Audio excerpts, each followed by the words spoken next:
paper on Sahodaran Ayyappan, basically a social reformer from Kerala, belonging to the early part of the 20th century. He is also known as perhaps one of the pioneers of the rationalist movement in Kerala. Dear friends, the title of the paper is Poetry of Counter-Hegemonic Culture and Ethical Aesthetics, Sahodaran Ayyappan's Liberative Poetics and Cultural Politics in Kerala. Sahodaran Ayyappan, his life period is 1889 to 1968. As a leading Renaissance cultural activist, editor and poet in early and mid-20th century Kerala, he has revolutionized the aesthetics and politics of the language and poetry in an unprecedented way.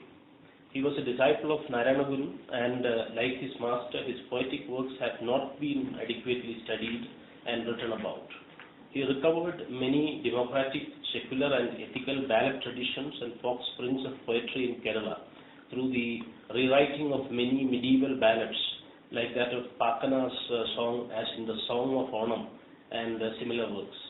It is in his first major anthology of 1934 that we find a Buddha Kanda comprising of 12 poems about the Enlightened One and his Dharma in the cultural context of Kerala. He was also instrumental in persuading another poet, elder poet Mulu, for one of the earliest Malayalam translations of the Dhammapada directly from Pali. Almost 70 poems of Sahodaran are available today in a few anthologies. It was Sahodaran who was named after his journal that had the people leaf as its logo, who along with poetic elders like Pandit Karuppan and Mulu, who called Narayanaguru Sri Narayana Buddha or the Kerala Buddha in his words. Sahodaran's poetry was deeply delved in the worldly and the ethical. He wrote about the Enlightenment values and the liberal human ethos at large, like freedom, equality, justice, etc. And also about the complexities of life. It was he who introduced the October Revolution to Kerala in verse in early 20th century. It was Sahodaran who told Kerala about the teachings of the Buddha and also that of Narayanaguru to the common people using popular verse and song traditions and about their own cultural legacy of Buddhism that was erased in the Varnashrama Dharma conquest in the early Middle Ages. His poetry was specifically counter-cultural and counter-hegemonic in the sense that it was strategically anti-caste and counter-Brahmanical. It was a poetics of impermanence, a unique combination of anitya and anekanta. He was also recovering the lost and erased cultural history and ethical legacy of Buddhism in Kerala through his poetic works and pioneered the Neo-Buddhist movement and also the rationalist movement in Kerala.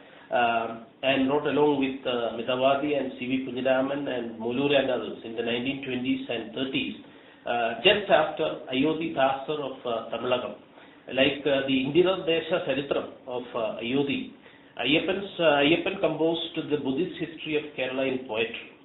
He was also creating the transformative cultural public spaces for intermarriage and interdining through his poetry that was also a poetic cultural rendition of the polyphonic, egalitarian and ethical synthetic philosophy and social praxis of Narayanaguru. Poetry of cultural change. Poetry for Sahodaran was such a powerful voice and tongue that molded and mediated cultural reality and social consciousness. He wrote verses when he was unable to communicate to the minds of the people through prose and regular rational conversation.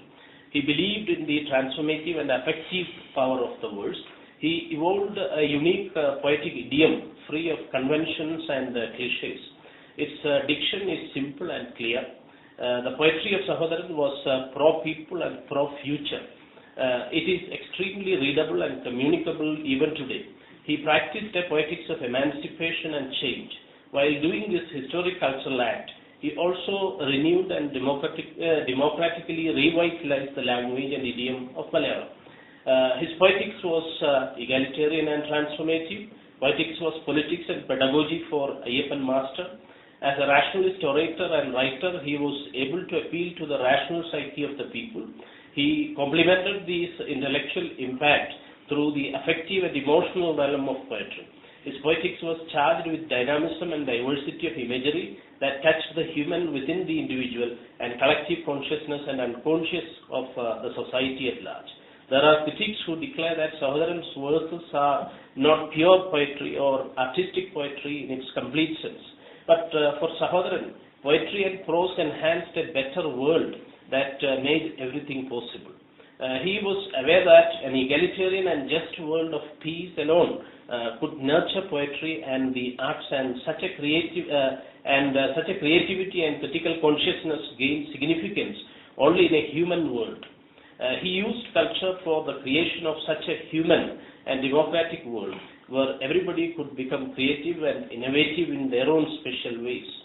Sahodaran's poems were published in leading Malayalam journals like Midavadi and Vivekodayam of his times. His verses were first anthologized and published by Sharada Book Depot, Thornakkal in 1934. Sharada Book Depot was run by Mrs. Kumaranashan. The second edition came out in 1945. The critical scenes, dominated by elite spokesmen of culture, kept mum over the works, and Sahodaran was always aware of the silence of the threatened Brahmanical forces that tried to obliterate his cultural interventions. But he was sure that his poetry would be recognized in future for its cultural difference, micropolitics, and innovative diversity in theme and form. He was confident that his poetry opened up a new and a divergent path in Malayalam. He focused on the clarity of ideas and affects rather than flowery or figurative complex language. He was also confident about the power of his unique poetic idiom, marked by simplicity and directness in style. The openness, organic frankness, lucidity, and earthy tinge of Sahodaran's poems still maintain dialogic relations with the reader and open up a range of possibilities for new polyphonic readings. Emotions aroused by intelligence. In the preface to his poem, Sahodaran makes it clear that he is not worried about the canonization of his words as perfect poetry, as it involves political idealism and democratic didactics. But he also writes that his poems are the products of his emotions aroused by intelligence, reason, and thought. The emotions are aroused and led by engaging thought. He also states that the verses are powerful enough to generate such emotions and wisdom in the readers as well. He acknowledges that these verses are composed with the people in mind, and his poetry is directed to touch their heart and inspire their thought.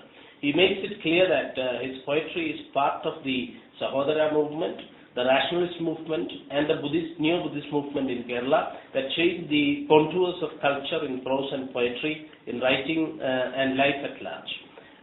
Radical and subversive ideas and democratic idealism were integral part of Sahodaran's literary imagination and creativity. Critical consciousness was the accent of his productive genius. Rational ideas and humanistic thought became his emotions and expressed themselves through the medium of poetry. In other words, ideas became emotions in the poetic subjectivity of Ayyappan. He was transgressing the boundaries of emotions and intellect through his unique poetic practice. And I'm skipping certain areas here. So Ayyappan in the preface mentions the appreciation of Ashan on his poem Dharma Ganam, that it contained lines that could make any poet proud. When it was published again in the special issue of Midavadi, Ullur S. Parameshwaraya, the leading poet of the time, wrote a letter to the editor that he liked the poem. Narayanaguru once asked a student to read Sahodaran's poem Parivartanam, means transformation, to him repeatedly. Ayyappan also mentions the encouragement given by C. Krishnan to poems dealing with Buddhist themes, as Midavadi was leading the neo-Buddhist movement in Kerala. M.K. Sanu observes that these poems were published in book form because they were upheld dearly by the young friends and followers of Ayyappan, and these poems are also historically important as they had inspired the reading and thinking young generation of Kerala in the most radical of forms. Poetics of radical subversion. Ayyappan's young friend and critic Kusum wrote the introduction to the collection. He appreciates the simplicity, pleasantness and energy of Sahodaran's poetry. Kusum also acknowledges its directness, austerity and brevity. More than anything, the critic aptly identifies and upholds the revolutionary spirit and the radical subversive power of Ayyappan's verse. Kusum rightly affirms that Mr. Ayyappan is the originator of revolutionary and subversive poetry with a keen sense of modern democratic values in Kerala.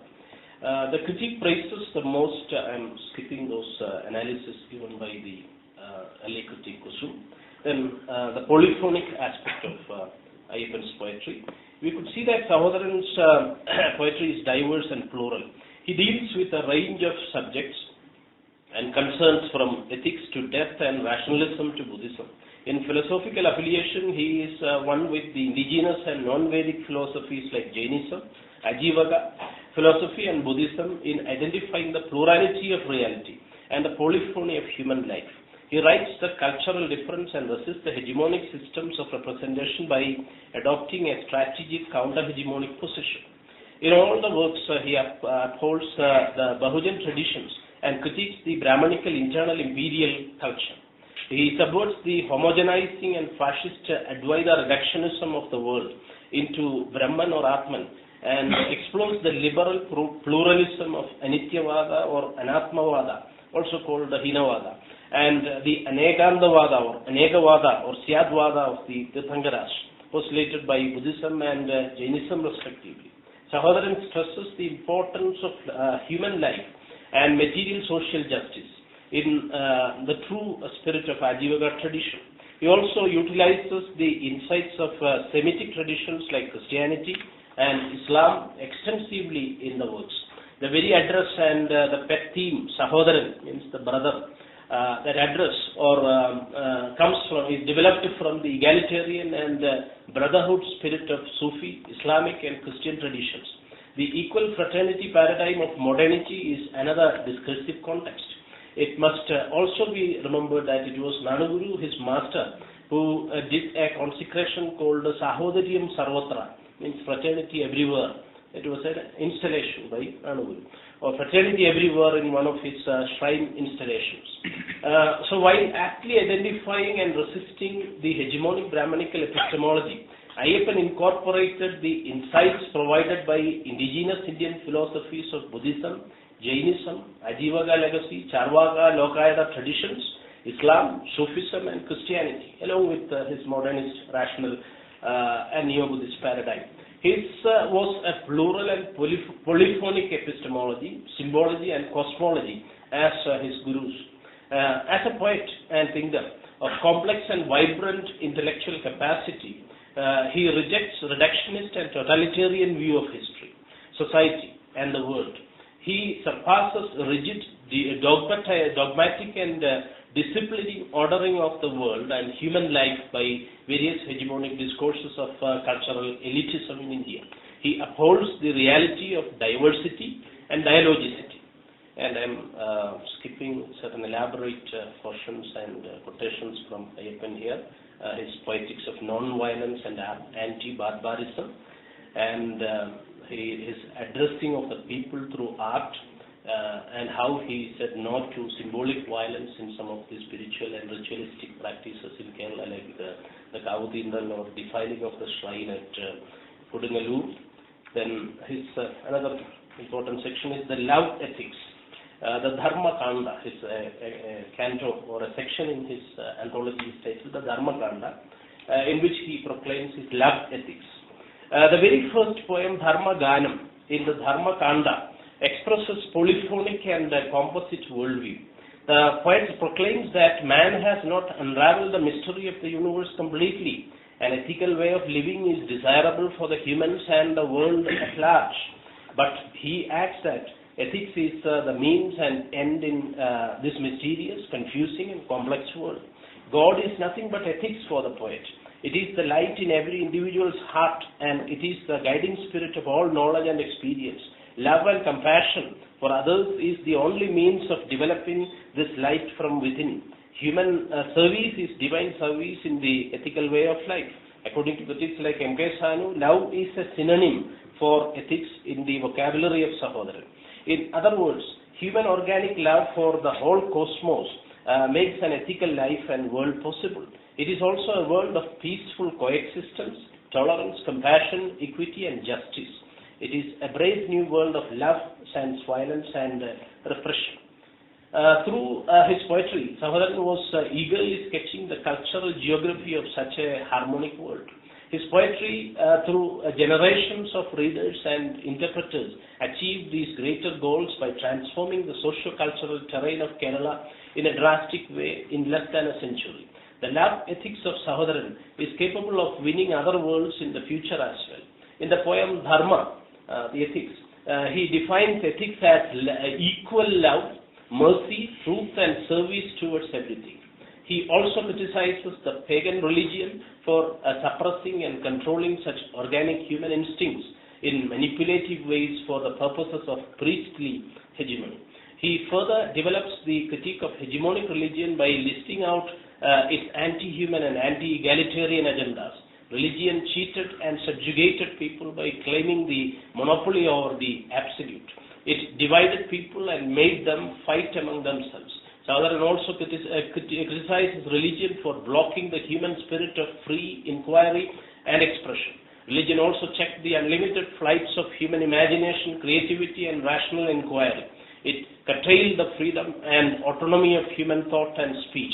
Religion posed the most difficult impediment before the progress of modern empirical and human sciences. So for Ayyappan, religion, caste and God are the enemies of people and the evils in society. These negative authoritarian forces retarded the progress of humanity and the modern democratic development of the world. I just got one instance. By claiming the monopoly over the unknown, religions also split the people apart and spread hatred among them. So according to Sahodaran, humanity does not require such dehumanizing forces anymore. We need an egalitarian and ethical way of life. Ethics is the asylum and resort, and it is the only way forward for humanity. Other detailed elaborations of his poetry is there. And another kanda is the Raja Kanda, in which he explains the relationship between poetry and politics. And another kanda is called the Swadandriya Kanda. He talks about liberty, equality, fraternity, modern democratic values. And another kanda is titled Yukti Kanda, the poetry of reason. It was basically for the promotion of the rationalist movement. And another kanda is called the Buddha Kanda, poems about the compassionate one, and also about the Buddhist history raised in Kerala, the pre-Middle Ages Buddhist history of Kerala. The Shamanic Jain and Buddhist history of Kerala is there. Then the narratives on love and ethics, which is called Katha Kanda, narrative poems. Then another complex section is called the Sankirna Kanda, in which he talks about the complexities of life. And I just conclude. I don't have time enough to elaborate and illustrate these points, just concluding. The poems of Sahodaran are intimately connected to the lives of the people and the society and history. They deal with serious issues of history and politics. They voice the anxieties and struggles of the time and envision a more egalitarian and democratic future for Keralites and humankind in general. Sahodaran's poetry is also renewed and democratized. Poetry also renewed and democratized the poetic idiom and Malayalam language in various novel ways. The poems kindled new sparks of revolution and resistance into the literary and cultural imagination of Malayalam and initiated equitable change in the linguistic culture. The poetic intervention of Ayyappan was unprecedented, and it marks an important historic juncture in the growth and development of Malayalam literature and culture. Further new studies are inevitable to evaluate and contextualize the poetry of Sahodaran in the radical paradigms and breaks of Kerala Renaissance modernity. Thank you. Thank you.